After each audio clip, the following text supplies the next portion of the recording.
Okay, should be recording. Okay. So your next word is going to be bacilli. B-A-C-I-L-L-I.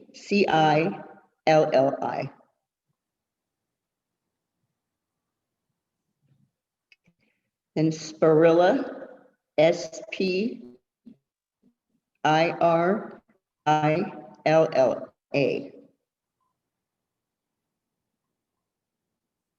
Okay, flagella. F-L-A-G-E-L-L-A.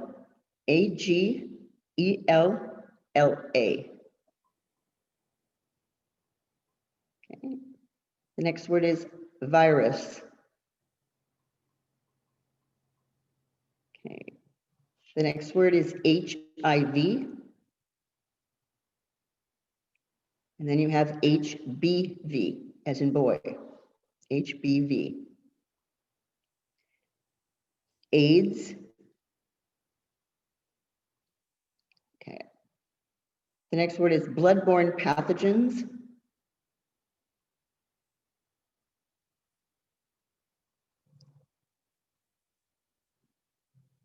Okay, the next word is tuberculosis, and it's TUBERCULOSIS.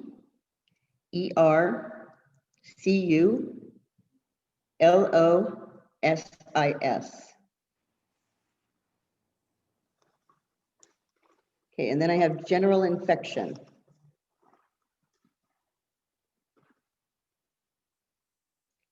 Okay. The next word is infection control.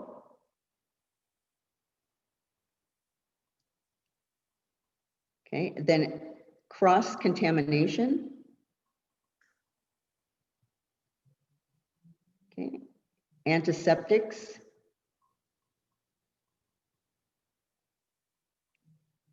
Okay, the next one is OSHA, O-S-H-A. Okay, the next word is MSDS, which stands for Material Safety Data Sheet, but they've kind of shortened it from this point forward, so it's really just Safety Data Sheet, SDS. Okay, so they both mean the same thing, Material Safety Data or Safety Data Sheet. Okay. Then you have UV light sterilizer. Okay. Autoclave, AUTOCLAVE.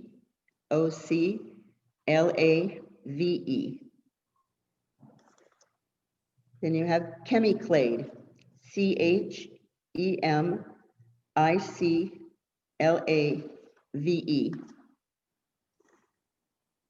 Okay. Next word is chemical burns.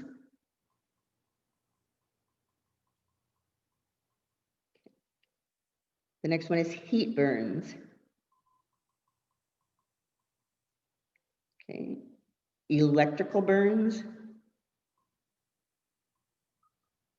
And Heimlich maneuver. So let me spell it for you. HEIMLICH,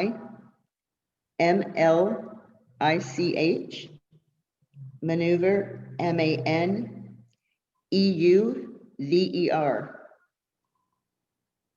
Okay, and I'm just going to go back over those first ones so that, because I didn't get that on the recording.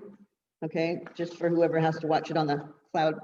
So it's microbiology, pathogenic, non-pathogenic, saphrites, bacteriology, cocci, staphylococci, streptococci, diplococci, bacilli, spirilla, flagella, virus, HIV, HBV, AIDS, bloodborne pathogen, tuberculosis, general infection, infection control, cross-contamination, antiseptics, OSHA, MSDS or SDS, EPA, ultralight sterilizer, autoclave, chemiclave, chemical burns, heat burns, electrical burns, and the Heimlich maneuver. Okay? Miss Janie, sorry, what was after MSDS? Oh, the SDS which stands for safety data sheet, because in some textbooks, okay, they're called the safety data sheet now, instead of the material safety data sheet, but it's the same thing. Okay, so it was just OSHA, MSDS, SDS, and then UV light sterilizer? Yeah, I'm just gonna check, let me get my page back up here really quick. All right, so yeah, it's MSDS, EPA, and UV light sterilizer, yes. EPA, that's what I missed. Okay. Okay, sorry. There you go. Okay, not so bad, huh? Yeah, I'm good. All right. So I will get those other notes up there for you. Okay, so part of the homework, how much did you finish, you guys, yesterday? Did you do everything? I did everything. Good. Was it long? Did it take you long to do it? No, not at all. Okay. So today it's going to be these key terms, right? You're going to have to do those. Okay, and if there's someone's not in this class today, they're going to have to go watch this so they can get their workbooks completed, right? Okay. And hopefully, since this part wasn't recorded either, they will get their tests and their challenge tests finished on the chapters that we've already done. Okay. So I'll send out a notice to every one of you to tell you if you are missing things from your date of start. Okay. I'll get that out to you guys today. All right. Do you have your screens up so that you have slides and your study guides? Everyone ready? So let me ask you something. It's just to start off this chapter, because normally what I would do if you were here in the school, I would play a little game that's called the Little Shop of Horrors. Okay. And what you would end up doing is on a very busy day, which would normally be a Thursday, I would send you out and you were going to play the examiner. So the state examiner, that's your job today. And you're going to go out to the clinic floor and check for things that I could be cited for. Can anyone list any of the things you might be cited for right now from the board? Didn't Okay, you I'll start say it off. full How about, trash cans? excuse me? Go ahead. Didn't you say like full trash cans, like not emptying your trash? Right, and not having them labeled and covered. Okay, that's one. Anybody else got something that you can be cited for? You don't change like the sheets or anything on the facial beds in between each client, and it's not sanitized. Right, that's another one, correct. Everything has to be labeled, okay? Most of your things have to either say if it's clean and ready to be used, it must say new or clean on the outside of the bag or box, okay? If it's dirty, it must go into a to be disinfected area, okay? So that could be our linens, okay? It could be your supplies, like maybe your tweezers or something like that. Okay, all of that has to be done. But they can also go back to bathrooms. Are the bathrooms clean? Is there trash on the floor? Okay. Are they well stocked? Do they have seat covers? Do they have toilet paper? Do they have paper towels? Do they have soap? Do they have hand sanitizer? All these things have to be in that bathroom. Okay. Is your bathroom handicap accessible? These are the things the state's going to go after you for. Okay. Another one is drains. You know how we have these like little drain, like they're catchers, I guess you could call them. I don't know the real name, but it will catch the hair going down.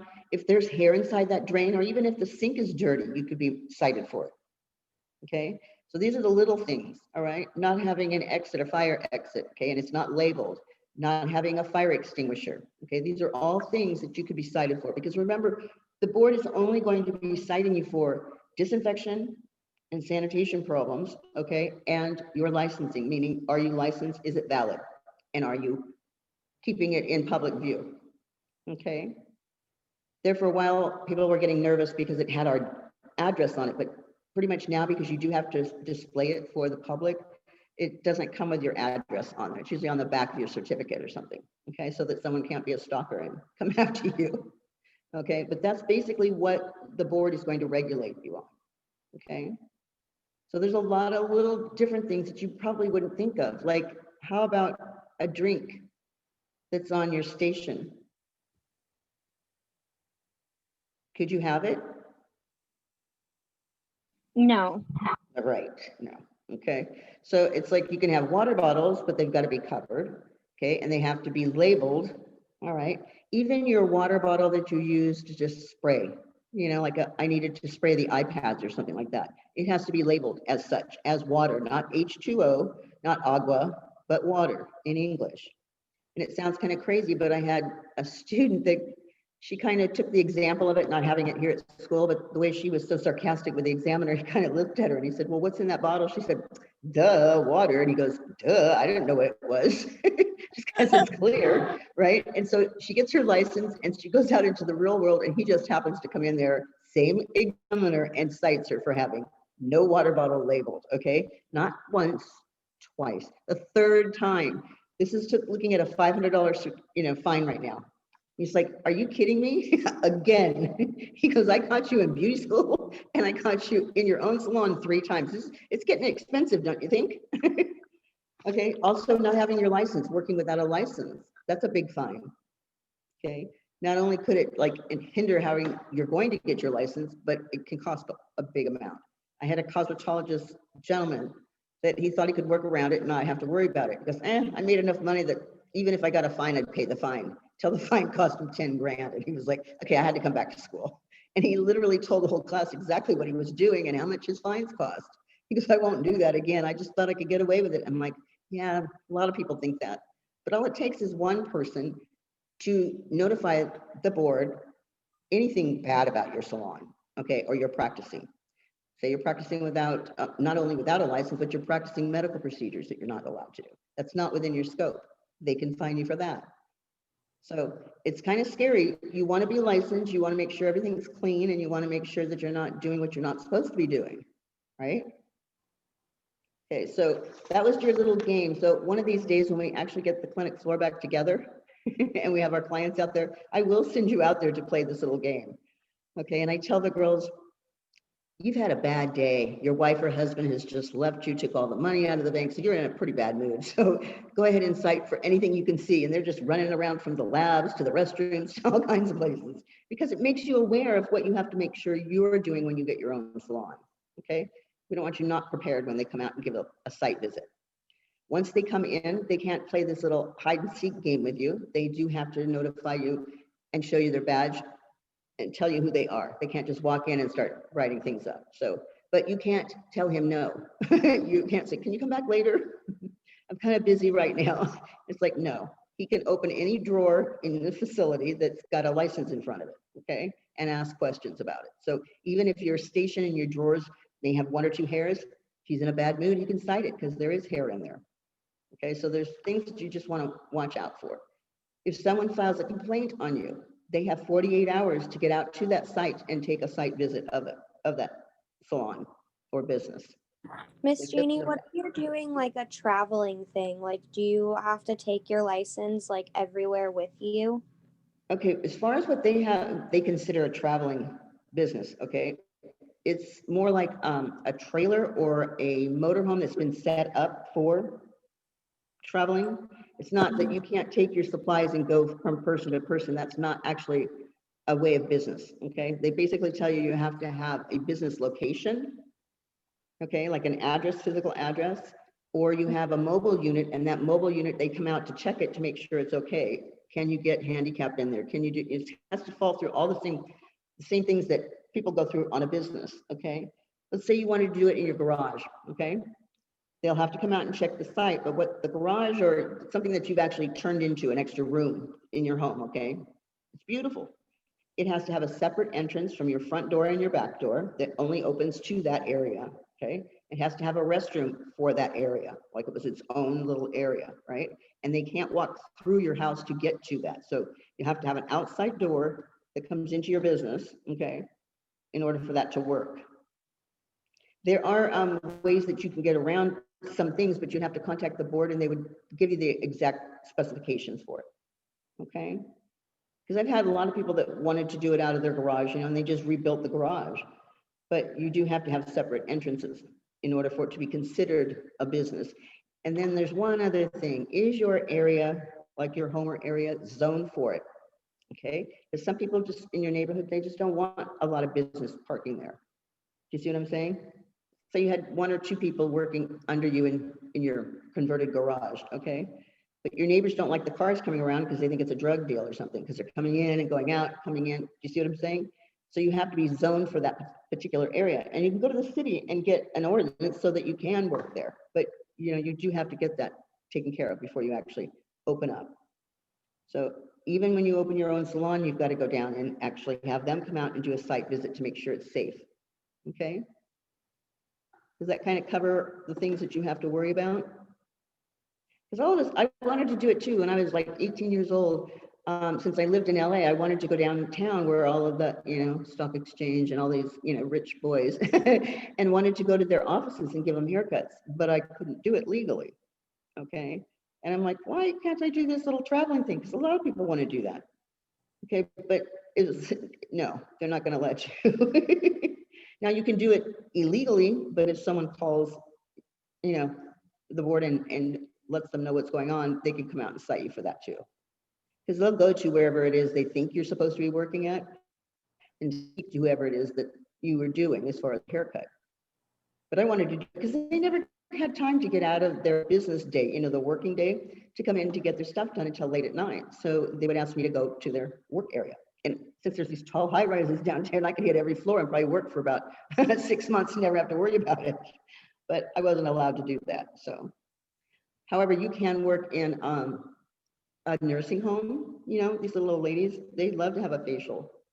And most of them have a beauty parlor, or like what they call a beauty area, where hairdressers can come in and work, and you can go in there and work also, maybe doing their eyebrows or something else that they might like, doing makeup application for one of their bingo games. I don't know, but you get the gist of what it is, right? You have to have a separate business. And you make your own hours at those places because, you know, they go to bed very early and they're up at the crack of dawn. I remember my grandmother going, and it was like 4:30 in the morning, and she'd go to get her hair done. I'm like, why do you get up so early? She goes, I have to beat all the other women that are trying to get there. So you have an instant clientele when you're going into something like that, if that's what you want to do. Okay.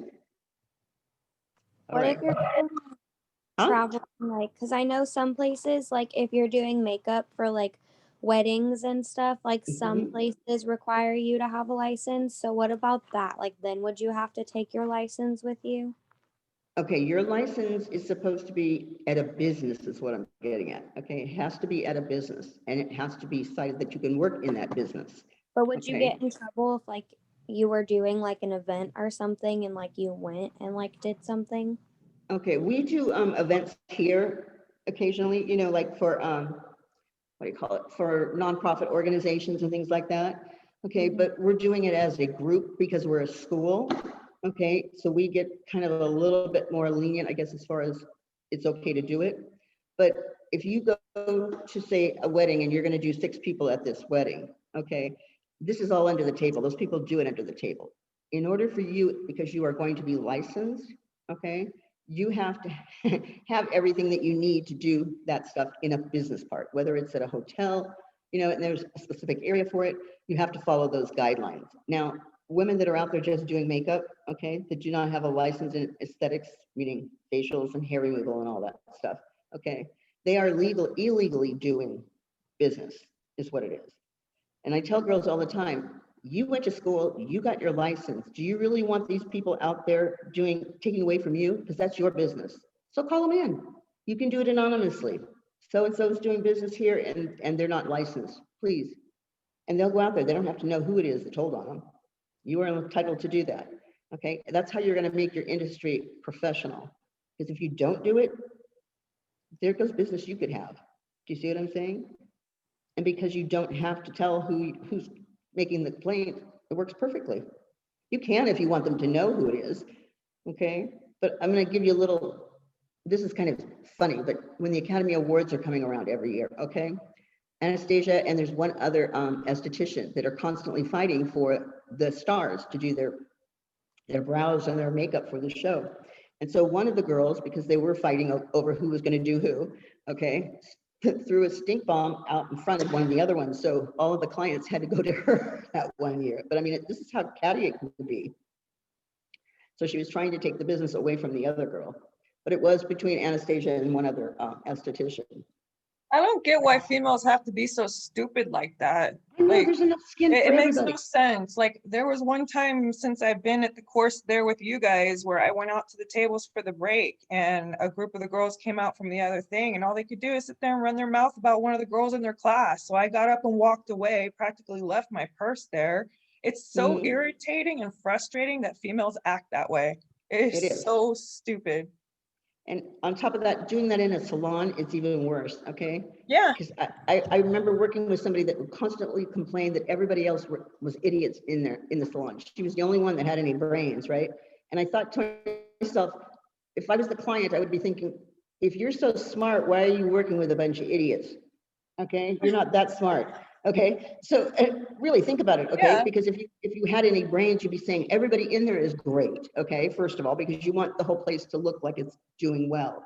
Okay, you're not Yeah. going to badmouth anybody in there. Okay, so that kind of stuff is catty, like you said, and Yeah. it for some reason it just doesn't go away.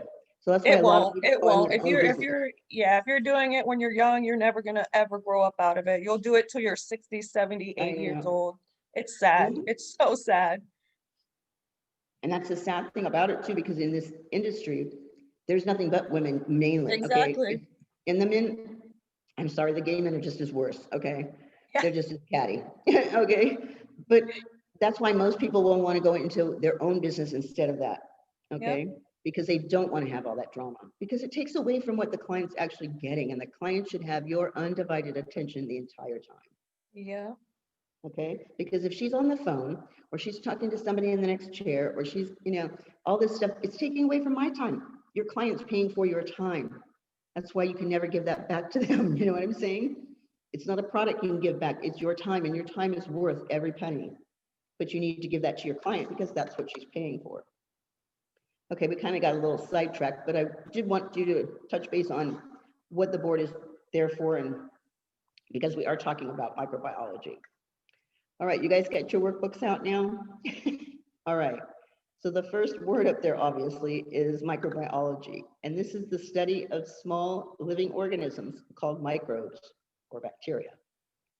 Now, there's a test question that asks two things. One of them says, what is bacteriology? And the other one says, what is microbiology? Okay. And they're only different by the word. Okay. Microbiology is microbes and bacteriology is bacteria. Okay. So make sure you read the question thoroughly before you decide to just take the answer, because everyone will miss it. And I'm like, it's so easy, but it means the same thing. And I go, but they're not asking it that way. They're asking it a different way. It's one of those trick questions again. Okay. So you have the study of small living organisms called microbes.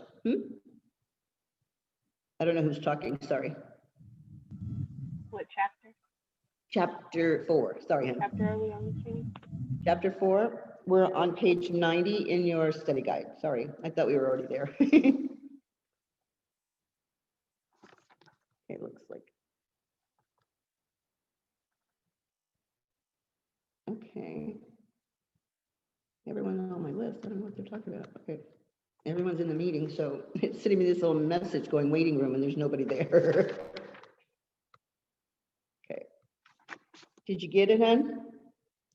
It's page 99 in your textbook, but 90 in your study guide. Okay. So it's the study of small living organisms called microbes, AKA like bacteria. It can also be known as germs. And they are one-celled disease-producing or non-disease-producing microorganisms. Okay. And they're basically classified into two types, all right? So we're going to go through the pathogenic, which are the harmful ones, and the non-pathogenic, which are harmless. Okay, so go down to your bacteria where it says pathogenic in the little blocks that you have, right? The yellow ones. And the first block you're going to write under pathogenic is disease producing.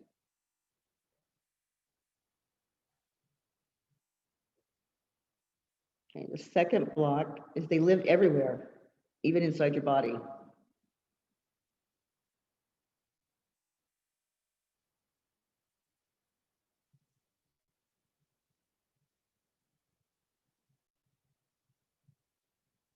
Okay.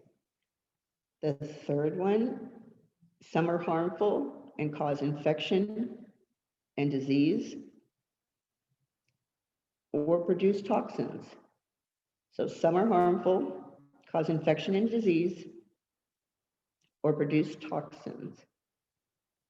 Can you think of a toxin? It's one we use in our industry, well, the medical industry, but our Botox, that's a toxin.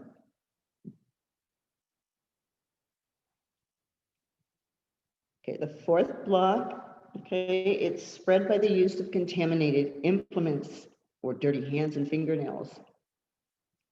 So it's spread by the use of contaminated implements or dirty hands and fingernails.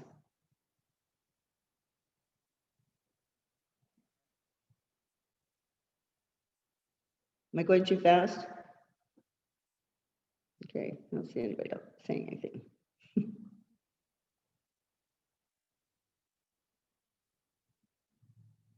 Okay, and you ready for the last one? Is Louis Pasteur invented ways to destroy and combat disease. So Louis Pasteur, it's spelled P-A-S-T-E-U-R.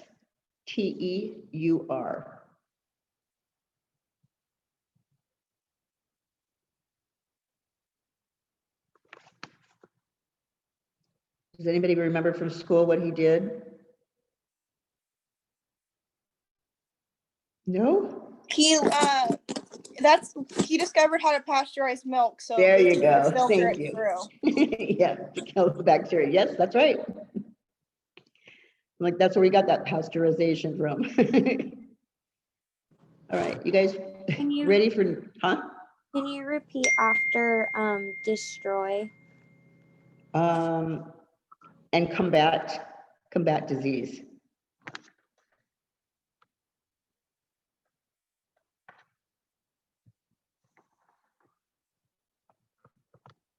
Okay, just making sure. Okay, have you got it? Okay, this is going to go above the word cocci. Do you see that? Because you should have like 2 or 3 lines right there. Okay, and what you're going to put in there is bacteriology is the study of bacteria. Okay.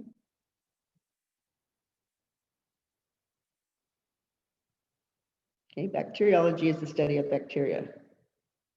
Because bacteria can either be single cells with 3 shapes that we're going to talk about. Okay, so when we get sick and your doctor takes a slide of the bacteria, okay, he's going to put it under a microscope and he's actually going to look for certain shapes, and that will tell him what bacteria you have in your body. So the first one is going to be Staphylococcus or cocci right here. Okay, under cocci there's 3, just so that you get the used to it. There's actually 3 of them, but they break down into subcategories. Okay, so cocci is round shape. Okay, that's what, just think of COCCI, it's round. Okay, all right, there are 3 types. The first one is Staphylococcus, right? This one is pus forming, and they form like grape-like clusters or bunches. Okay, they form grape-like bunches or clusters. These are going to be found in abscesses, like pustules and boils. That's where that staph is coming from.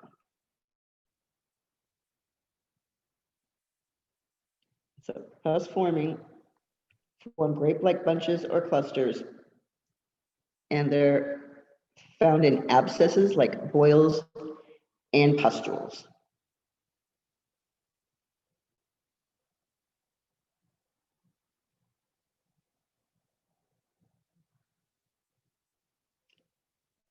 Okay, streptococcus, okay, they're also pus forming, but they form long chains, okay, like a pearl necklace, think of that. Okay, they can actually cause blood poisoning, strep throat, rheumatic fever, and other serious infections. But pus forming form in long chains, okay, and can cause blood poisoning, strep throat, rheumatic fever, and other serious infections. The way you can remember it, strep throat, the actual question on the board actually has strep in the question, so you know that one's going to be strep throat. So Staphylococcus is going to be your pus forming, okay, for boils.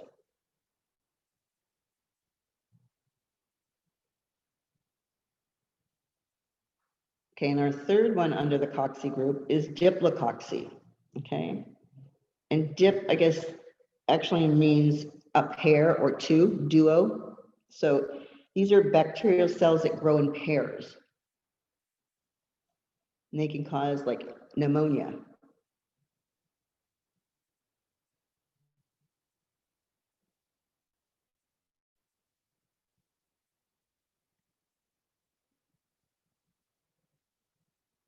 Okay, so now can you go back up to non-pathogenic? Okay. These are our harmless ones. So the first block, you're going to write in there non-disease producing.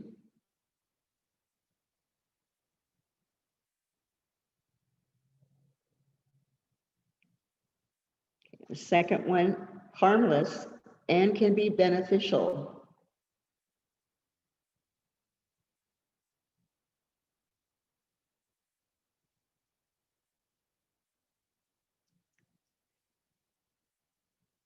The third block, and this is a test question, 70% of all bacteria is non-pathogenic, okay? 70%.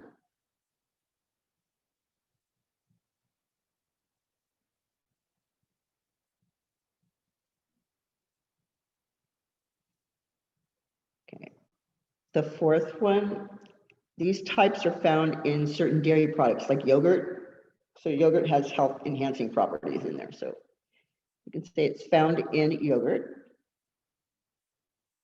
and has health enhancing properties in there. So it's good for us.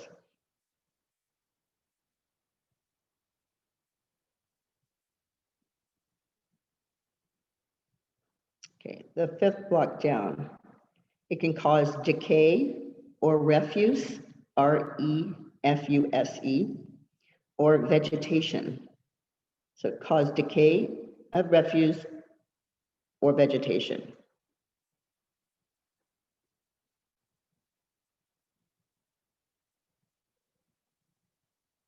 Okay, and your last one on there, this is one of your keywords. Sapharites are non-pathogenic bacteria that live on dead matter. So think of sapharites as bacteria that has the sap knocked out of them because they're harmless, okay? It's spelled S-A-P-R-O-P-H-Y-T-E-S.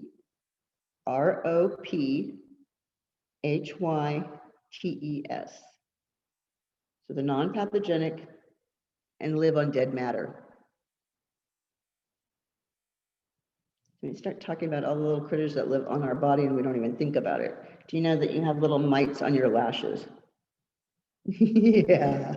Have you ever seen one of those little, I don't even know what they're called, but it's this ugly little animal that eats the bacteria off of your skin? I'm going to actually find a little picture of that and show it to you tomorrow. It's kind of gross. He looks like he's got all these, it almost looks like a bug and he's crawling like this, but it's, oh, it's crazy. Like, that's on my body? It's like, yep, that's on your body. Okay, so remember we had those three different types of bacteria, right? So your second one, because the first one was cocci, the second one's known as bacilli, which is on the next page. Okay. Now this is a test question also. It is the most common bacterial cell. And the reason for it is because it causes a fever. So guess what COVID is? All right. We're always checking to make sure that someone doesn't have a fever, right? So the way to remember this one is this. They are actually rod shaped, okay? So since they cause a fever, you're gonna think of hot rod. Hot because it causes the fever, and rod because that's its shape, okay?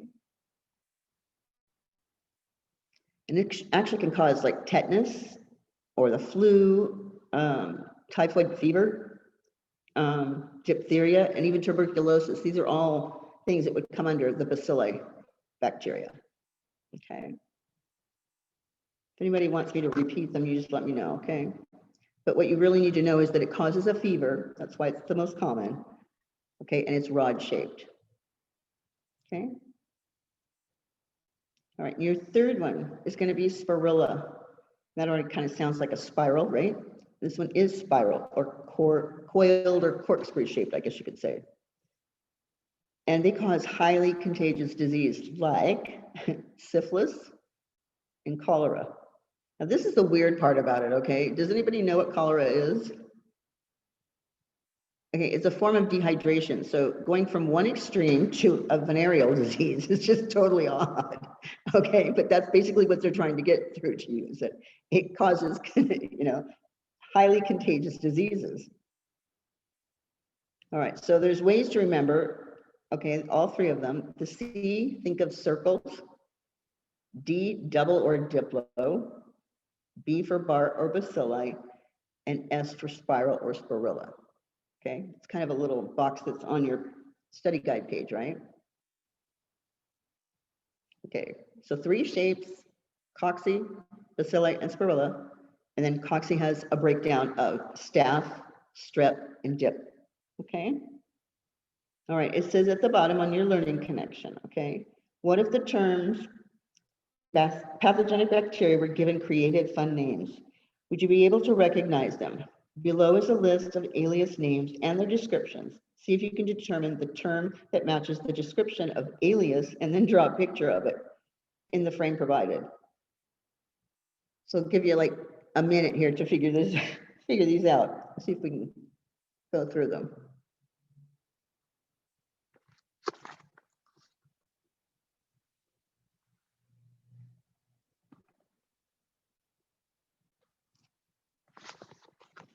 Let me know with a thumbs up that you've got your little fill in the blanks at the bottom.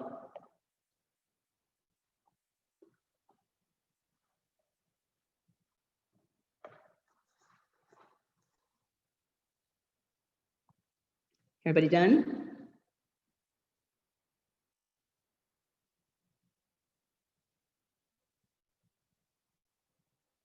Yes? Okay. Okay, let's go down the list here.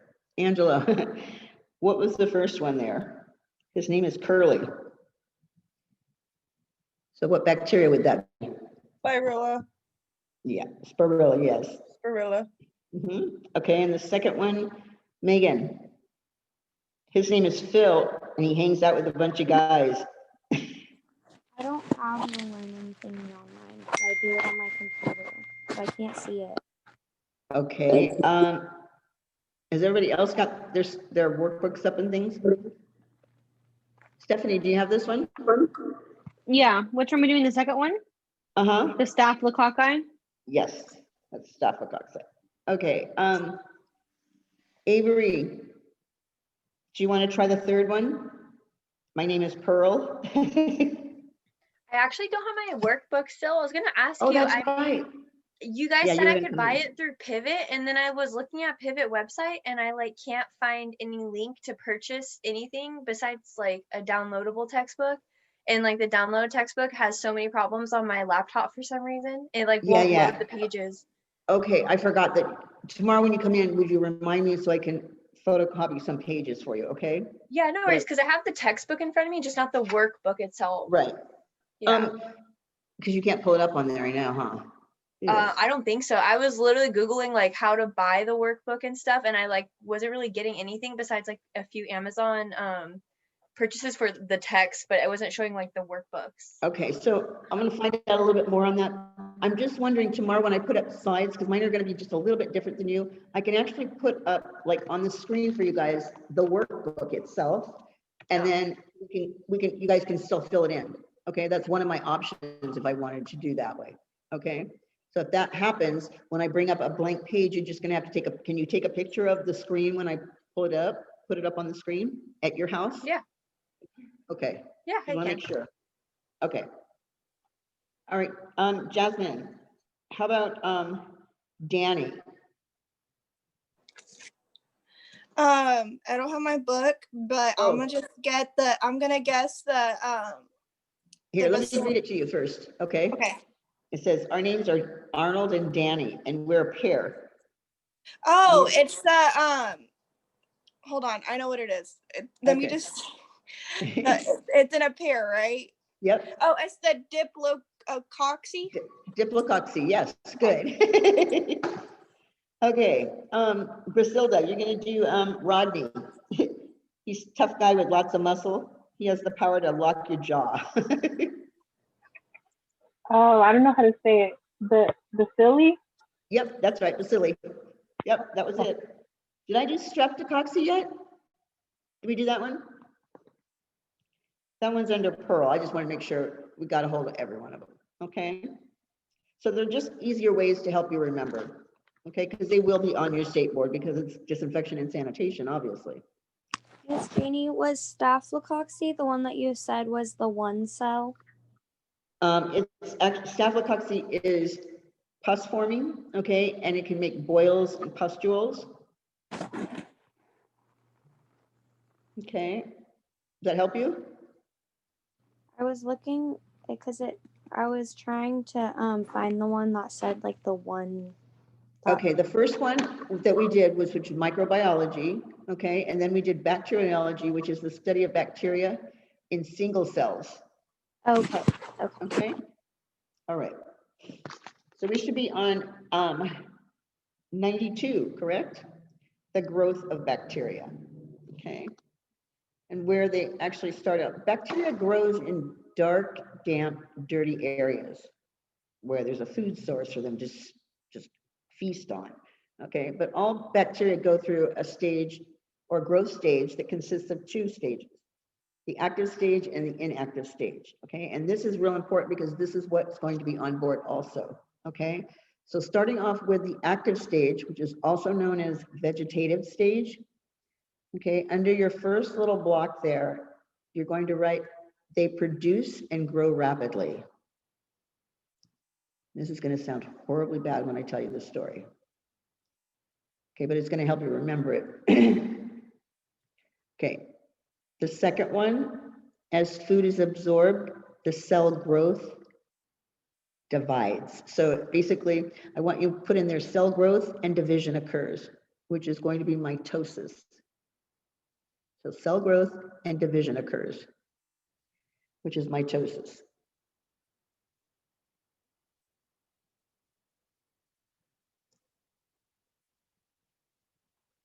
All right. And the third one is that they reproduce quickly. Okay. You can develop from one cell 16 million offspring in 12 hours. From one cell. Is that just disgusting or what? Okay, they reproduce quickly.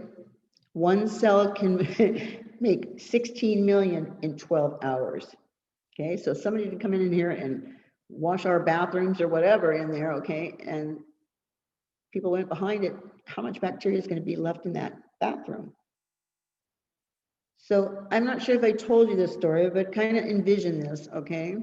Someone has gone into the restroom and done their business and decided not to wash their hands when they came out of the restroom. So the first thing they touch is the doorknob, okay? Which you'll probably have to use that door to get out, right? Okay, so the door's now been contaminated. They decide to go to the snack room, okay? And they want something from the vending machine. So dot, dot, dot, dot, dot, they're pushing all those little buttons, right?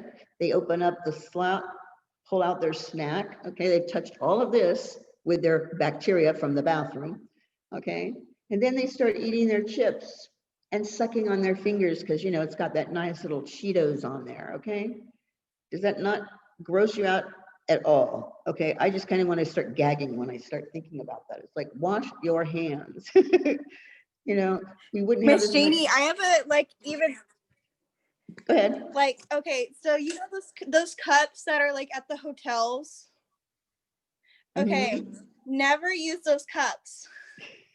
Okay, my grandparents went on a trip and my they were like, these cups are dirty, and so the maid came up. Oh no, they didn't think. Okay, the maid didn't know they were there, but they saw her. She got the toilet scrubber and washed the cups with that. So God. yeah, and then they saw that and they're like, yeah, never use those. And so yeah, it's Oh. disgusting. Also, if you've ever taken like in college, like a chemistry or biology course, a lot of times we'll do culture samples which is we'll like take samples from like our phone surface, our desk surface, our hands, Yep. and then let it sit in Mhm. the culture disc for like 24, 48 It hours. grows And like when you get crazy. it back, it's just disgusting. I mean, there's so much bacteria. It's growing like full, like Yeah. bacterial colonies on it. And within like 24 hours, it's so gross. That's what they mean, that 16 million, okay, in 12 hours can grow. And I'm like, oh, I can't, I just can't even think about it. And then you wonder why everyone's so sick, you know, at certain times of the year. It's like, I can't wash my hands enough. I'm washing my hands in the bathroom, and then I won't even use my bare hands to open the door to get out of the bathroom. It's a paper towel, then I'll throw it someplace else, and then it's hand sanitizer. It's just like, I don't know what's being picked up, and I don't want to know what I'm picking up. You know what I mean? But it's kind of disgusting that we have to think like that. But it's true, not everyone washes. Okay, I've gotten sick from E. coli before, which I didn't know how you got that. Okay, and apparently it had to do with I had a salad someplace. Okay, and the salad wasn't properly clean. You know, when they brought it in from the restaurant. But what was worse about it is they told me, the doctor actually told me how you got this. He said, well, out in the fields when they're picking up all those vegetables, there's no restrooms out there for those farmers that are out there picking the fruit and vegetables. So they use the restroom right there. That's their fertilizer, basically. I'm like, what? And he says, yeah, that's why a lot of people end up with E. coli, because it comes from that. Because think about it, there are no bathrooms out in the middle of those fields. There isn't. So where are those workers supposed to go? And I just like, oh God, I'm done. I'm done. So, but you need to wash all of your fruits and vegetables. And you know what? I wouldn't even drink out of a can or a bottle that's been sitting in a grocery store, because it's been on somebody's truck. You don't know. It's, you know, like water comes in those cases, right? 36 or whatever, and has a plastic coating on it. But whoever picked it up the first time, their germs are sitting on there, right? And so they're bringing it in here. And how long did they say that COVID could last? They were talking about 3 weeks left on a surface, right? That's disgusting. That's really disgusting.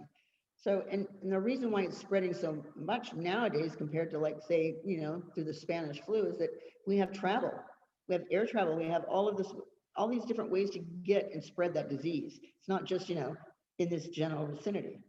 So all of this is just kind of crazy. And we do need to make sure everything's sterilized, because you're going to be working on someone's face. Do you really honestly want to spread anything to her face? Because you're trying to clean it up, right? Just trusting you. So you make sure everything is clean, properly cleaned, labeled, and put into a cleaned, labeled container or a Ziploc baggie so that it doesn't get dirty. I realize it's 11 o'clock. I'm going to let you have a little break here, okay? All right, I'll see you at 10 after, all right? Okay, thanks, guys.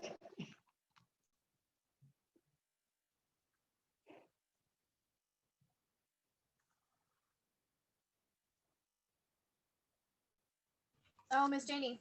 Uh-huh. Go ahead. So, question. Uh-huh.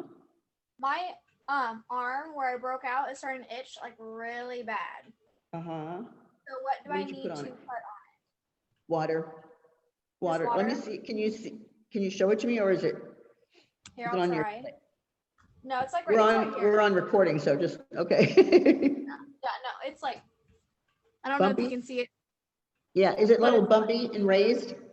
Yeah, it literally looks like I broke out and just like pimples and zits, like really bad. Okay, and it's been almost a week, right? Yeah, well, we did it the first week, was my arms and my legs, and my legs, I didn't break out or anything. It's just like my lower back and my shoulders. Okay, so And there's, I was talking I'm to Steph, thinking and there's I was another like, reason. I told her, I was like, I don't know if I don't think I over exfoliated, because now it's starting to like itch really bad, and normally that wouldn't happen with over exfoliation. So like I'm just really like confused on what it could be. Okay, because I'm thinking whoever did in that particular area, when they removed the pelon, okay, the pelon might have been lifted up in the air as opposed to going back close to the skin. You know, remember I was telling you, you have to remove it. So if they pop it up in the air, they break off the hair too, and then sometimes it can go back down into the follicle. You know, like when you're taking scissors and a ribbon, you go like this, and it actually makes it curly, right? So when you pop that hair up like that, trying to get it really fast, sometimes it goes back down underneath the skin. So let's take a look at it tomorrow when you get in here, okay? But it could be possibly that, because nowhere else you didn't get that, you know, that same rash. So I would say if you have that rash everywhere, it'd be the wax. I'm thinking it was just because I have it on this side, right here. I have a little bit on this side, but it's not as bad. It doesn't itch or bother me at all. And then I had it really bad on my back. Like I had my boyfriend take a picture of it with how bad it was. I'll send it to you on the zip wave. Okay. But my back got really bad, and I don't know how it is now. I think it went down a little bit, but Uh-huh. it was bad. I was like, oh my Did god. it- Like I started texting Steph. I was like, what the heck do I do? Like, are you with your Did it wax? burn? No. Did it burn or just itch or what? It itched a little bit. But this is starting to itch like really bad right now. I don't know if it's because like my shirt's like rubbing on it or anything. I don't have anything on my back right now, so it doesn't itch at all. But I Okay. didn't have any burning. I didn't have anything. It just popped out of nowhere, and I was like, oh, okay. So I like left it alone, just Mhm. washed it, like did a not even like a light exfoliation. Not and it Right. was like leave it alone, just wash my body, and then it started like itching, and I'm like, oh great, like I don't know what to do now. Okay, because how many people were on you? Like like waxing you at the same time? There's a couple people. So I think Megan did my right arm. I think Jasmine did my left, and then Griselda did my back. Yeah, so like my point basically is it's not the same person did all of them. So I'm thinking they all had a different type of, you know what I mean? And that's not a bad thing because we don't do it because you didn't get burned. That's the main thing. Okay, I just didn't want to make sure that you didn't get burned. But what we can do is take a look at it tomorrow. But normally I would tell people just put water on it, okay? Because when we get to the end of this where it talks about burns and things like that on what we're supposed to put on the skin, it'll tell you why. Because if you put creams on it right afterwards, sometimes it can go right into the follicle being open, just like it is. You know what I'm saying? So, and you don't want something to go back down inside there. I'd rather have it sitting on top of my skin. But remember, we would always have to make sure that we have baking soda and distilled water underneath on our trolley at all times, just in case there is a reaction to something, especially like in exfoliation, because they are on acids and things like that, right? You want to shut the timer off immediately. Like water's the first thing you're going to end up using. Okay, to get anything off of it, except for, residue from an oil wax. Then you just have to use the oil to get it off first. But if there's irritation, I would just put water on it first. Okay, so should I stop like putting my soap on it as well, like my body soap?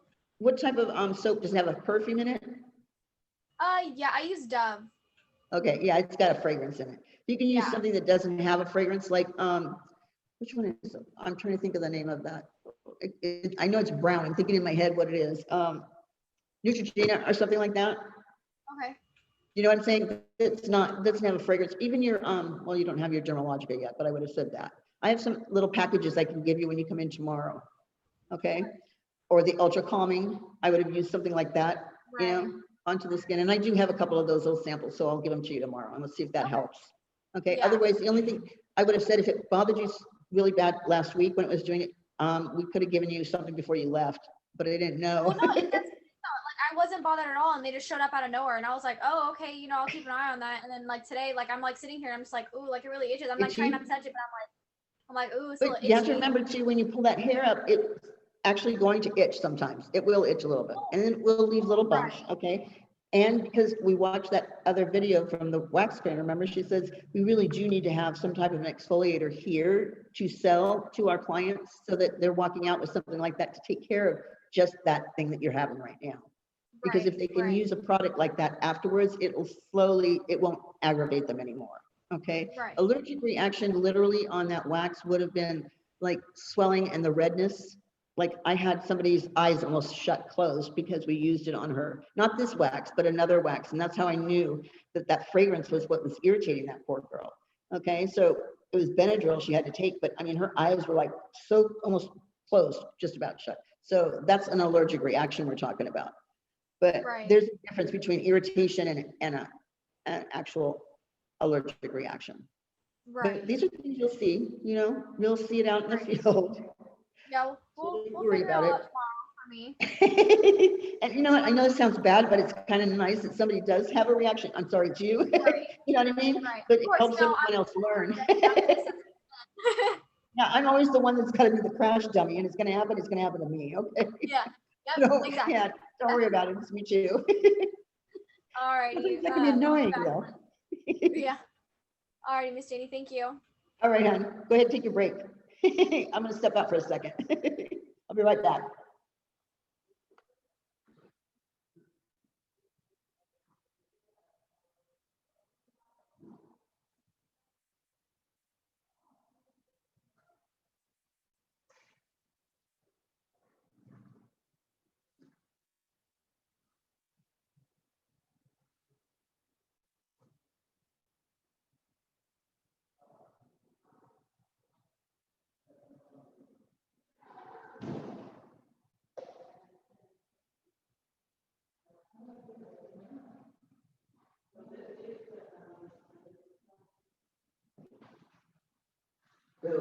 Yeah, it's all right, you come in.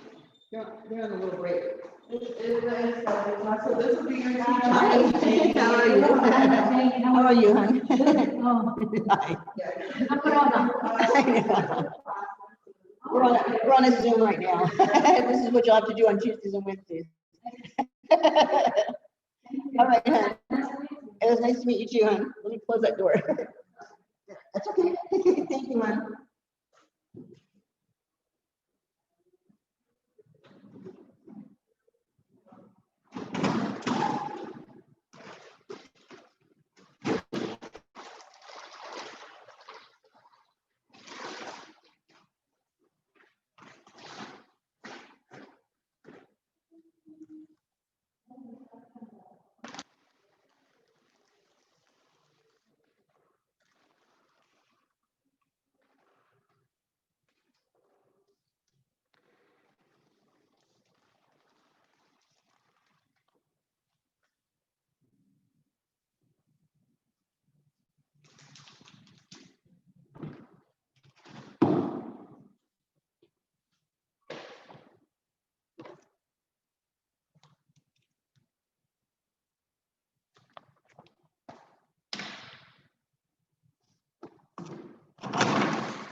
Hello.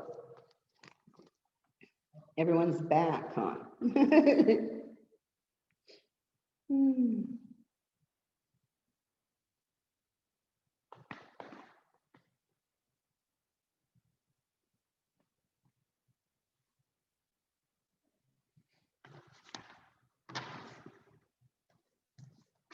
Is everybody back? Not yet. So I have a nice assignment for you today. Besides the key terms.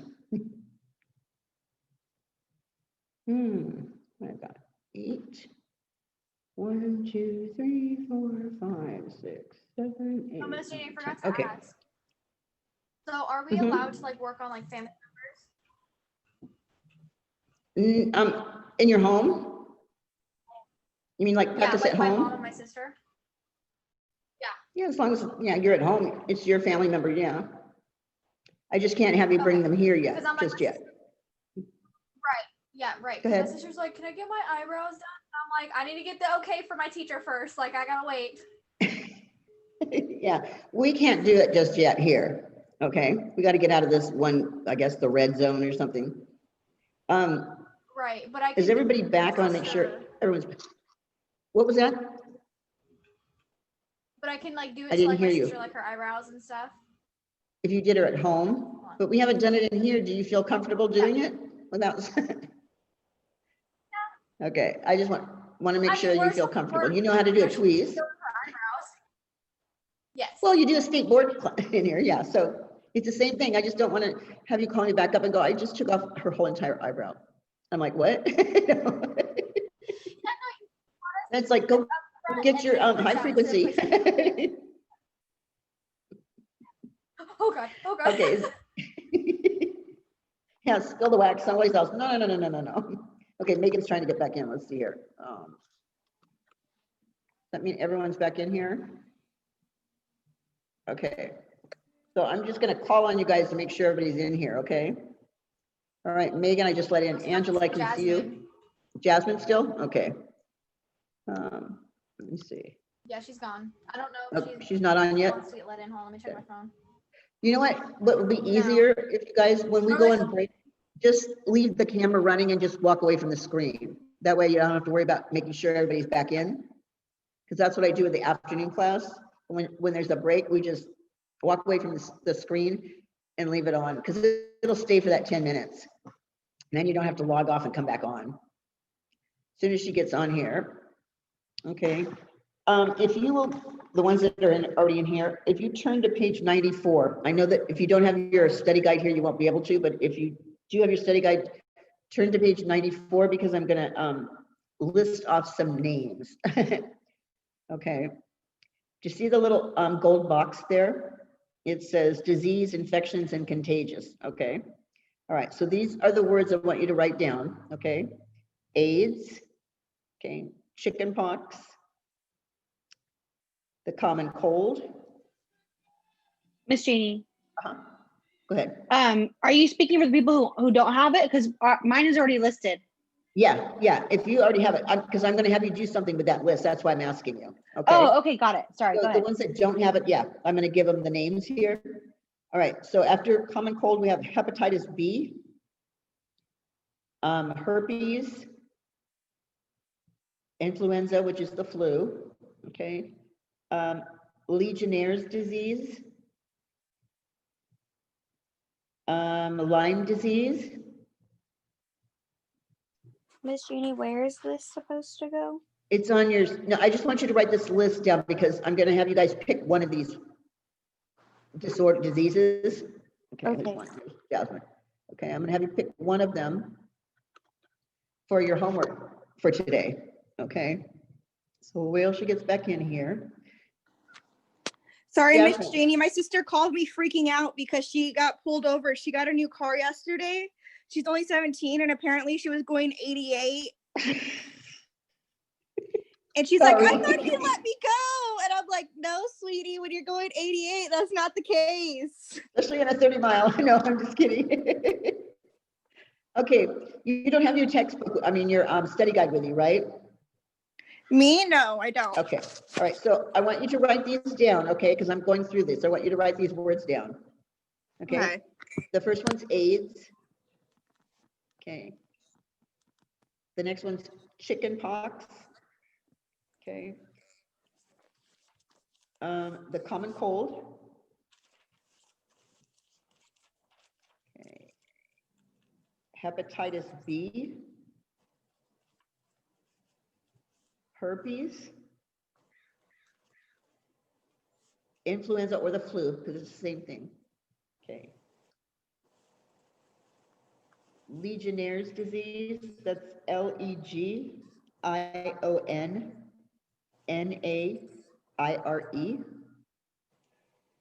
Lyme disease is the next one. Measles and tuberculosis. Okay, so you're going to, for your work for today, you're going to choose one of these diseases and you're going to do a little report on it, and then you're going to turn that back in tomorrow and discuss it like we normally do on our little reports, right? Because I'll put the report, the actual physical part of it, in your file, but you're going to explain it to the class. And what I'm wanting to know, whether, you know, what the disease is, obviously, okay, but I'm also wanting to know its classification and its pattern of infection, like how do you get it? So you're going to have to basically explain how people get this disease, and is it infectious or contagious, and is it, you know, how does it spread, basically, I want to know how somebody can get that disease, and I'm just from Mars. I don't know anything about that. So you're going to have to basically give me the basics for each one of those. So if you want to pick one, I'll just ask each one of you which one you want to pick so I can have an idea of who's going to be doing what. Okay. So, all right. So I'm going to start at the top of the list here. Jasmine, you get to go first. I'm gonna do Legionnaire's disease because I know a lot about certain diseases, but I've never heard about that one. Okay. Stephanie, which one do you want? I'll do herpes.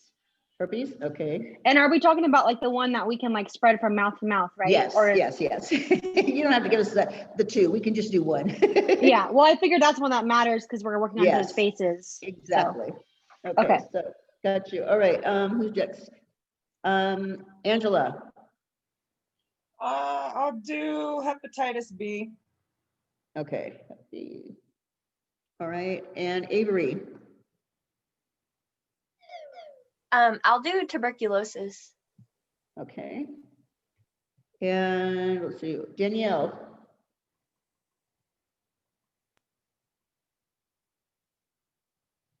It wouldn't unmute. Sorry, I was like clicking it. That's it. I'll do chicken pox. I've never had it, and my friend had it, so I want to learn a bit more about it. Okay, I had it, so it's like it was one of those diseases we got when I was my age. Okay. All right. Let's see who else. Avery Griselda. Yeah. You there, Griselda? I'll do Lyme disease. Lyme's disease? Okay. All right. Hold on. Danielle. Okay, am I missing someone? Did I get everybody? Me. Who said me? Oh, Megan. Yeah, you haven't gotten one yet. Okay, go ahead. Sorry, honey. I'll do measles. Wait, did You wanna someone do say measles? measles Okay. already? All right. You got it. I'm gonna mute her really quick, okay, you guys?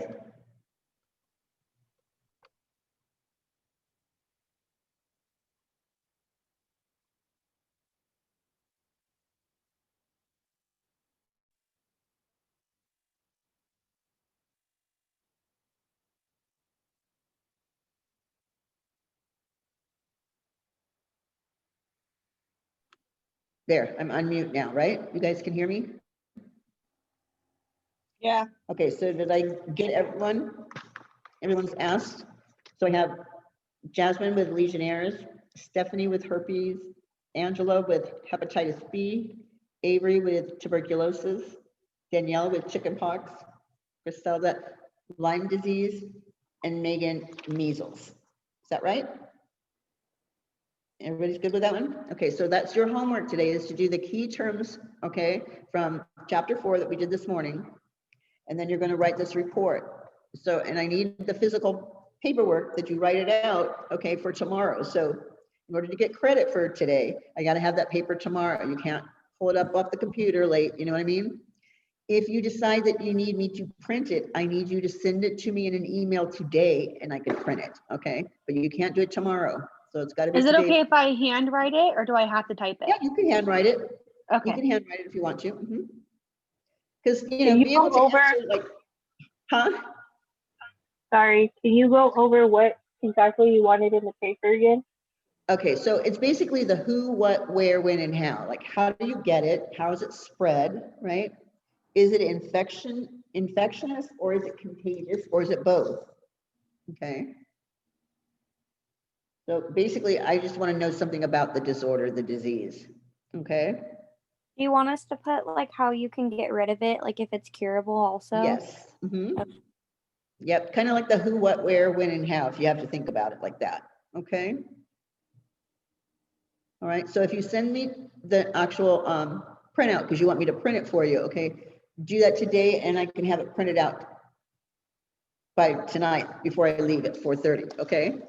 Otherwise, I can't do that until tomorrow, and then the work has to be done today. So either handwrite it or send it to me in my email. Do you guys have my email address still? Anybody? I don't. Okay, it's Janie, Jany. Okay, Janie Adrian's, and you're gonna write ADRIANS. So it's one word, Janie Adrian's at yahoo.com. Thank you. Okay. All right. So there's your work for today. You're kind of cut out for it. All right. You ready to continue then? All right. So we are basically at the growth of bacteria, right? We're in the inactive stage now. Okay. So your first block on that is unfavorable conditions cause the cell to become inactive or die. Okay. Unfavorable conditions cause the cell to become inactive or die. That's your first block. Okay, this inactive is known as the spore forming stage. Okay, and we're going to get to that in a minute, why it's so important. So unfavorable conditions cause the cell to become inactive or die.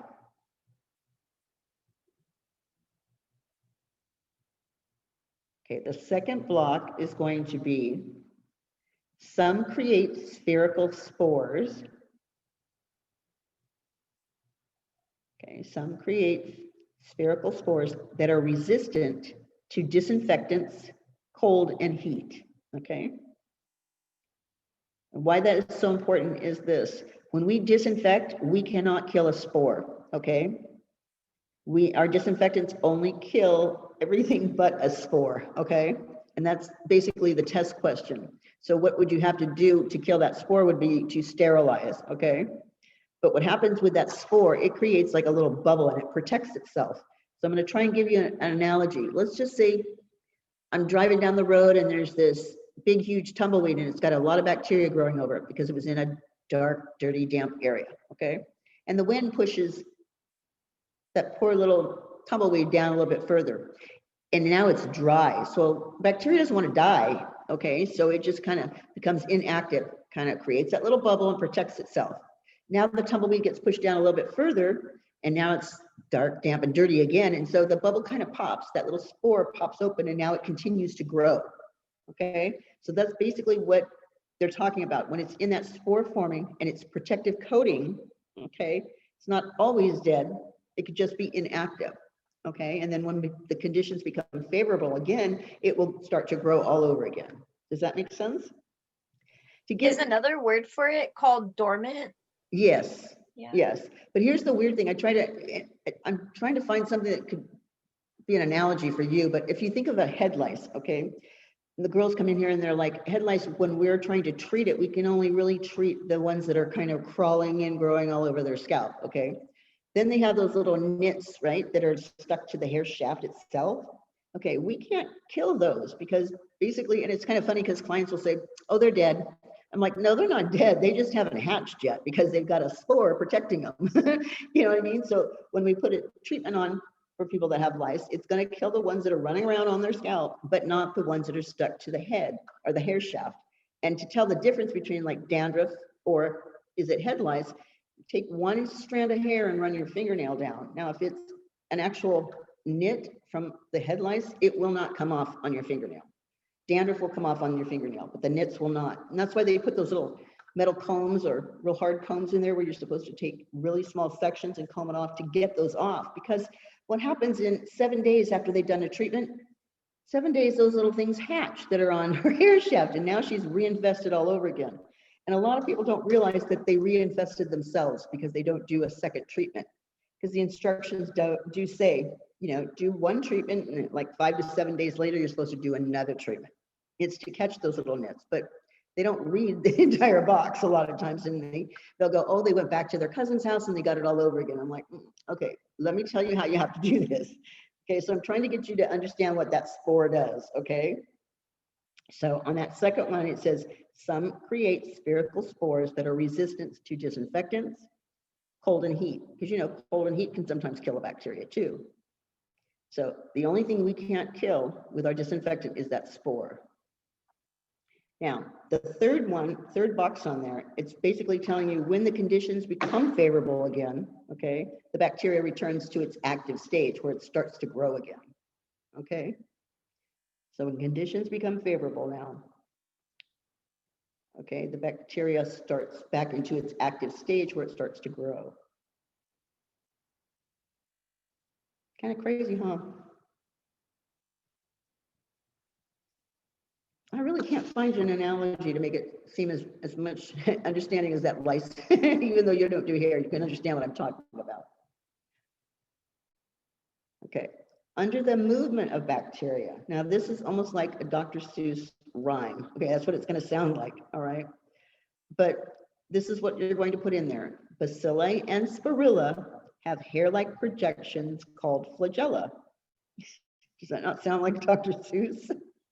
So it's basically telling you the two bacteria, bacilli and spirilla, move like with hair-like projections called flagella, Flagella. So basically, they're almost like what they call flagella or cilia, which is eyelash hair, okay? But in your nose, you've got those little hairs that are way up here, okay? Those are your little, it actually moves the bacteria. So when you breathe something in, you know how you can get bacteria into your nose, all right? Those little, it moves by those little hairs growing in there. So bacilli and spirilla move by using hair-like projections called flagella or cilia, but you can just put flagella because that bacteria will really easily pass from place to place, either through like water or air, because they're tiny.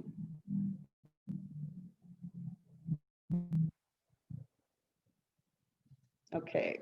Also, Virus- your lungs are coated in I was gonna say your lungs are also coated in flagella too. So like once Oh, you're yeah. sick and your flagella gets damaged in your lungs, that's what can get you like pneumonia and things like that. That's true.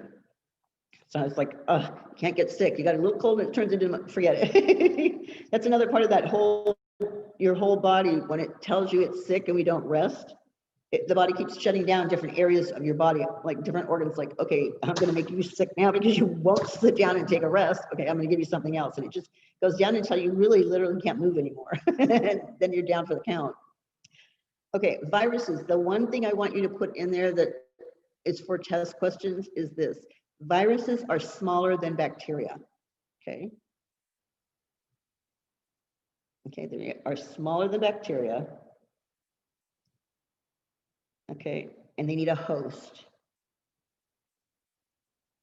Okay, so basically, they call them submicroscopic infectious agents that replicates itself only within the cells of a living host, basically, okay? But I just want you to put in there that they're smaller than bacteria, okay, and they need a host, all right?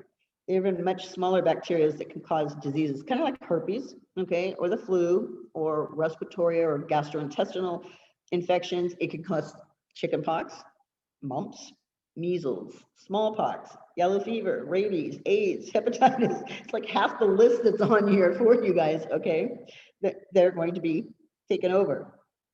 Okay, they can't live on their own. They do need a host to survive.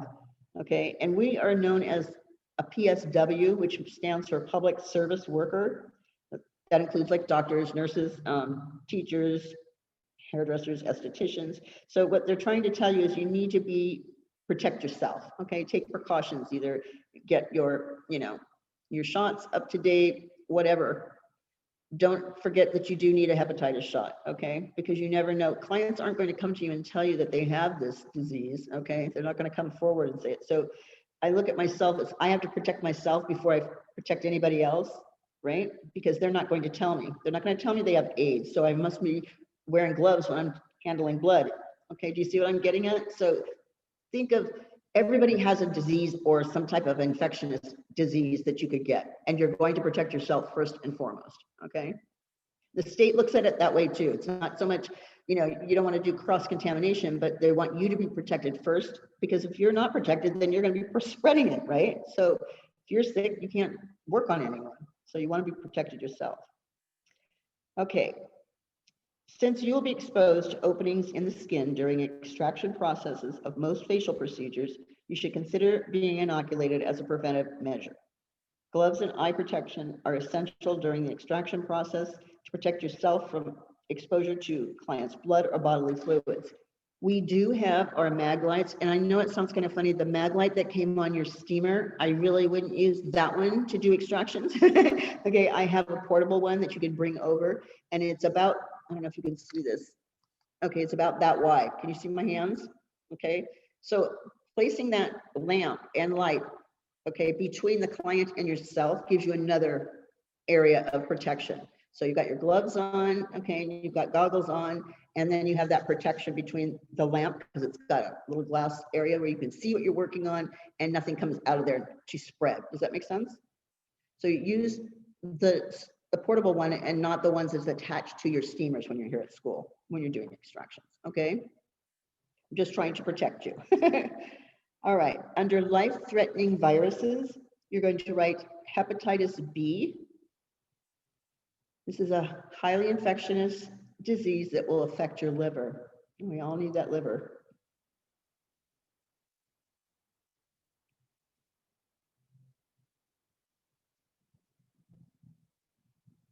Because there's a couple types of hepatitis, because you can get it from contaminated food and then one that's spread by bodily fluids. All right, HBV, okay, this is preventable also through a vaccination. So they expect you to get an inoculation for it, okay? All right, AIDS, okay? This is known as acquired immunodeficiency syndrome, okay? And it's a highly infectious disease, okay, that interferes with the body's immune response, okay? So people will say that they died from AIDS, but they really aren't dying from AIDS, they're dying from some other thing, pneumonia or something like that. It's because their immune system is totally shot, so they can't fight off an infection. So they will be dying from the infection itself, not so much the word AIDS, because people get that confused, all right? What it does is it breaks down, like I said, the immune system. It can be spread by blood or bodily fluids. It's absorbed into the bloodstream. So infectious fluids can enter through, obviously, body contacts, sexual, let's put it that way, childbirth, cuts, sores, or by sharing needles, okay?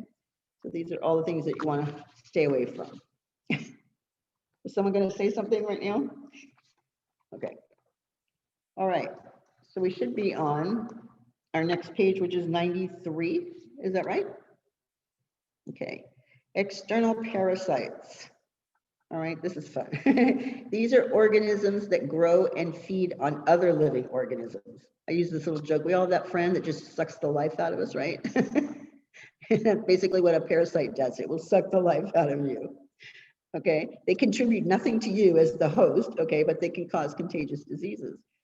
There are two types. We have parasitic animals, which this under that category is going to be like head lice. Or itch mite, which is known as scabies. So you can write lice and scabies. Then there's a parasitic plant, okay, or fungi. And this is either from molds or yeast that produce diseases like ringworm and yeah, just ringworm, nail funguses, that type of thing. So parasitic animals would be your lice and scabies. And you know what? A lot of people that I've seen, I know this sounds kind of crazy, but a lot of students will come in and not even realize they have scabies. Okay, they all know what head lice looks like, but they're not so sure what scabies looks like. So I get them coming back to me now, Ms. Jeannie, I have this rash on my stomach. I'm like, okay. So, because what it looks like is a lot of little tiny red dots, okay? And usually the stomach is like one of the first places that you'll see it on, but it causes massive itching and scratching, okay? But they bury themselves underneath your skin, and the red you're seeing is the blood that they're sucking on. I know it sounds crazy, like little vampires, but you know, they need to be cleaning everything, like just like on head lice, laundry, you know, your sheets, your pillowcases, everything, towels. You don't use anything after that. And that one actually has a lotion, I guess you have to put over your entire body for, I don't know, 10 to 12 hours, something like that, and then you rinse it off. For the lice, you can use like a shampoo. They have a specific shampoo that you can use to get that off. But you want to make sure that you're not passing anything on, because again, ringworm is highly contagious, okay? You're not going to be able to tell if somebody does have head lice, except for the fact you want to keep that head drape on that client at all times. So that's like another protective area for you. Don't be so, you know, blasé about not putting a head drape on a client. You really do need to do that.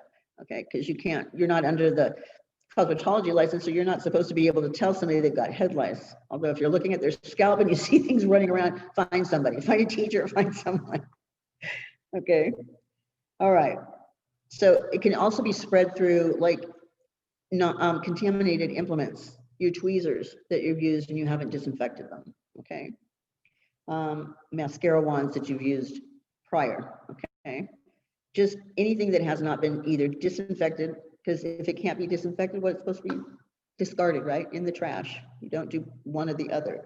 And now that we're talking about that, remember when you were doing state board, I kept telling you not to put anything back down on that table, right? That it's been used on the client, even though it's a doll, you have to pretend that it's a client. You don't want to put anything that's been used on them back onto your area where you're keeping your clean things, okay? Because that area has been cleaned, you disinfected it before you started, okay? And even though there's not like a towel or anything down, that area is disinfected.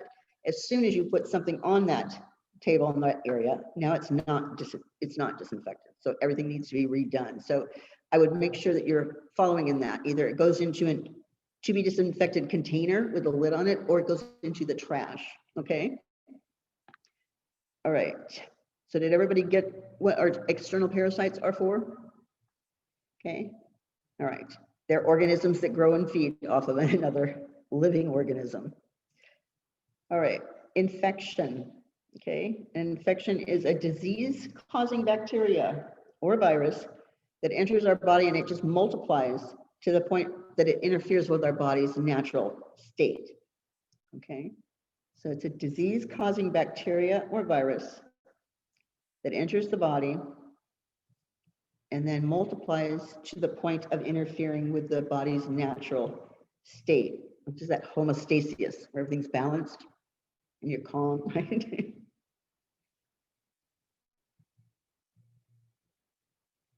Okay. So since this whole chapter has to do with microbiology, I want you to know the difference between infection control, okay, and universal precautions, these two little words, okay, because students will mess up at board because they get them confused, okay? Just an FYI, infection control is the means by which we do to not spread bacteria or disease to someone else, okay? It's the actual action of us doing our disinfection, okay? That's what infection control is. Universal precautions basically means using the same infection controls procedures on everybody. So the woman that's got the Gucci bag, okay, you're gonna treat her just as if she was the bum with all the diseases that you think of, okay? Don't really relax because you think that they're clean and this one's dirty, so you're gonna take only precautions on one and not the other. You really do need to remember that you need to protect yourself before anybody else, so you treat them all the same as if they were infectionists, okay? So universal precautions means using the same infection control procedures. So you can tell the difference between those two words, all right? Infection control would be the means by which we don't spread that bacteria, where we do our disinfection and sanitation, all right?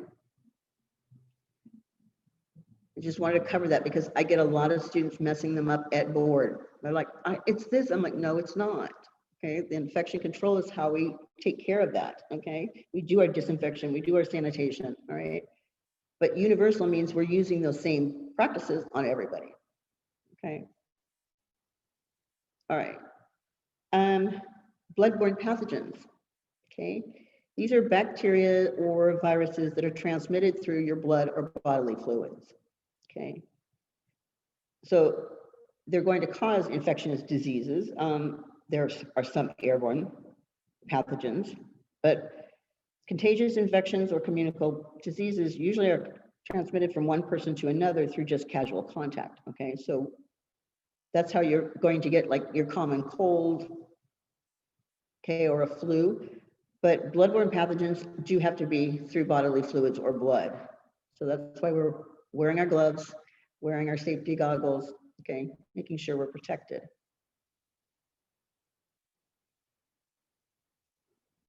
All right, there are common means of spreading infection in a skincare center, so we're going to list those at the bottom there, okay? I think you have 1, 2, 3, 4, 5, 6 different blocks, okay?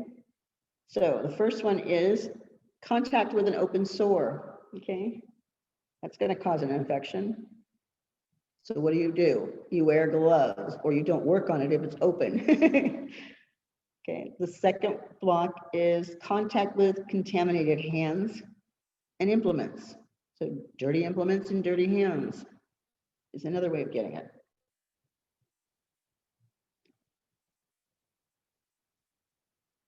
Okay, the third one's going to be exposure to coughing or sneezing, not covering your mouth.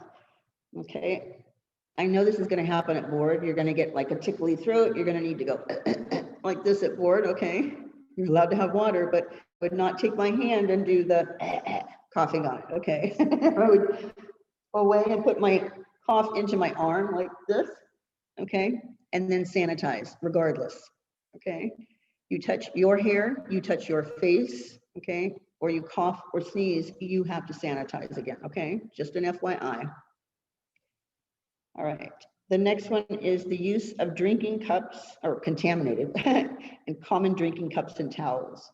Okay, that's why most places will have paper towels, or they'll have that little vacuum to dry up, the little air dryer. Can you repeat number 4? Sorry. That's okay. The use of common drinking cups, or no, that's exposure to coughing and sneezing. Sorry, hon. That's what it was, right? That was Exposure number to- 3. What was number 4? Okay. Oh, the use of common drinking cups or towels. So if we're sharing the same drink, a cup, okay, with our clients and ourselves. No, no, you don't want to do that. Or towels, dirty linens, you know, using the same one in a restroom. That's why we have paper towels, or we have that air dryer so that we're not passing that on to someone else. The next one is going to be exposure to unsanitary skincare center conditions. Okay, being trash on the floor. Okay, the bathroom's being dirty. Floor needs to be swept. These are, you know, unsanitary skin care conditions. All right, dirty tweezers. These are ways that we can pass that bacteria on. And then the last one is going to be not properly disinfecting your bed, okay, your facial beds between your clients. Because what if someone has an accident and you didn't wipe it up, you just threw a sheet on top of it? Okay, that's kind of nasty. So you have contact with open sores, contact with contaminated hands or dirty implements, okay, exposure to coughing or sneezing, the use of common drinking cups and towels, all right, exposure to unsanitary skin center conditions, and not properly disinfecting your bed in between clients. Okay, these are all ways of getting that bacteria to spread. Okay, we're going to go into infectious disease, and basically that means spread by blood to blood or bodily fluid transmissions. Okay, so spreads by blood to blood or bodily fluid transmission.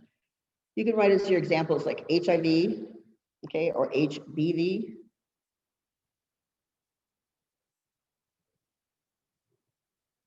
And then contagious or communicable diseases, okay? These are spread basically from one person to another just through casual contact. This is going to be your common cold or measles. People used to think that they would get a cold because they went outside and their hair was wet, okay? And they came in. It's like, that's not why you get a cold, because a cold is a virus that's passed from person to person. So kind of strange because we're always out there shaking somebody's hand, right? So, hello, my name is Mary, and I'm going to be giving you your facial today. And then walking back to the treatment room, and you haven't sanitized your hands, and you open the treatment room door, let the client go in. So all of this gets passed from, you know, area to area.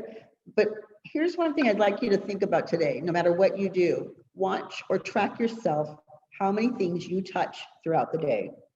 Okay, grocery store. And I didn't realize it. I was actually paying attention and went, wow, because I wanted to see what that bottle was. So I picked it up and looked up this side. Sometimes I have a habit of taking the cap off because I want to smell something. Okay, how many people have done that, all, you know, on that same bottle? You did too, right? I'm like, oh no, I can't I'd have like that to, smell. yeah. They did, there was this one person who did a video since this COVID had started.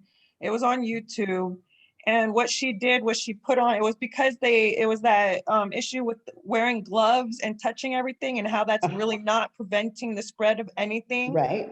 So she put like some sort of lotion or something on her hands after putting on the gloves, and then went about a normal routine of what she does. She picked up her phone, she did this, she used the bathroom, she got a drink, she went over and did some other stuff with those gloves on, and everything she touched was marked. You know, what's kind of funny is that we did that here and we didn't tell the students, okay? And they stuck their hands in just, I don't know what it was, but it ended up being glitter and they didn't realize it. And that glitter, you know how glitter goes everywhere, right? So it was really obvious that you could find that glitter on everything that everybody touched. And they're like, where's this coming from? And I'm like, bacteria. So it was a way to actually express how you can get that bacteria and spread it so quickly, you know? It's a And really a good, lot of people don't think like that. But Yeah. think of how many things you touch throughout the day, okay? The doorknobs, all right? And other people do the same thing. You're not running in to sanitize every time you touch something. So, Exactly. and now with everyone telling us that COVID's being spread just by touching this or, you know, sitting on a surface, that's why it's so important to do your disinfection. You know what I mean? All right, I'm going to let you guys go today because you were so good and I talked forever. All right, is everybody clear on their homework today? yes. Okay, your key terms have to be defined, right? And then your little report, okay? And if you need me to print it up, okay, send it to my email. Send me a text through the zip telling me that you sent me the email. That way I'll go to the email and print it, okay? All right. Any questions, comments, or concerns for today? No? Okay. Then we will talk tomorrow when you come in. See you Okay. guys tomorrow. Bye-bye, you guys. I'll see you tomorrow. Bye. Oops, where's my, there we go.